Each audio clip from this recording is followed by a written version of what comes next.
Covid టైంలో అలాగే ఈ ప్రకృతి వైపరీత్యాలు ఈ మధ్య అంటే గత ఒక ఈ 5 ఏళ్లుగా ఓ 2, 3 తుఫాన్లొచ్చాయి.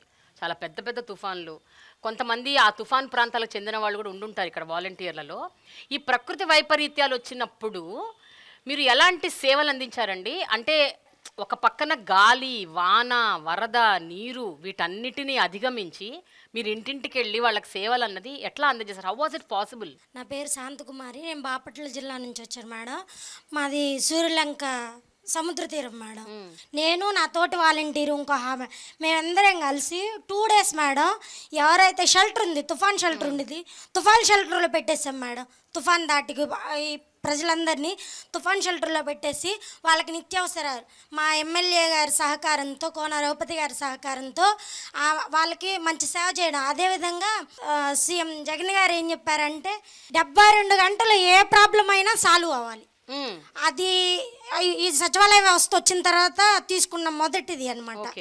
అయితే మా మా మా నైబర్దే మేడం చాలా పూరిళ్ళు, పేదవాళ్ళు, వాళ్ళకి నానేవాళ్ళు లేరు, వాళ్ళ ఫ్యామిలీ ఒక్కతే ఒంటరిది. అయితే వాళ్ళు కూలి పని చేసుకుని బతికే వాళ్ళు, వాళ్ళ ఇల్లు కూలిపోయింది మేడం. 2 చిన్నపిల్లల వాళ్ళు. ఆ టైంలో నైట్ టైంలో కూడా వచ్చేవాళ్ళు ఎవరు లేరు మేడం. ఉన్నది నేను. నా దగ్గరకు వచ్చారు మేడం.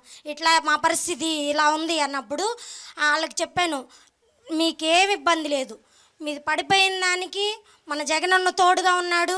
అదేవిధంగా మన స్థానిక ఎమ్మెల్యే గారు మనకు అందుబాటులో ఉన్నారు. జగనన్న ఇచ్చిన కార్యక్రమంతో ఏదైతే తుఫాన్ వచ్చిందో దానికి వెంటనే చర్యలు తీసుకోమని చెప్పి ఆదేశాలు ఇచ్చారు. మీకు నష్టపరిహారం వెంటనే అందిద్ది. తర్వాత వితిన్ ఒక వారం రోజుల్లో ఆ అమ్మాయి నా దగ్గరకు వచ్చింది.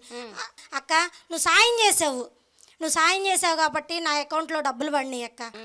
ఇంత తొందరగా రెస్పాండ్ అయ్యే సీఎం గారిని అయితే మేడం నాకు 33 సంవత్సరాలు మేడం. ఇప్పటికి నేను 2 టైమ్స్ ఓటేసా మేడం.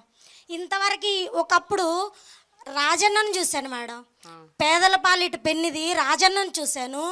అంతకంటే అధికమైన విధంగా పేదల పాలిట పెన్నిది మా జగనన్నను చూస్తున్నాను మేడం. అందుకు నేను చాలా గర్వపడుతున్నాను మేడం.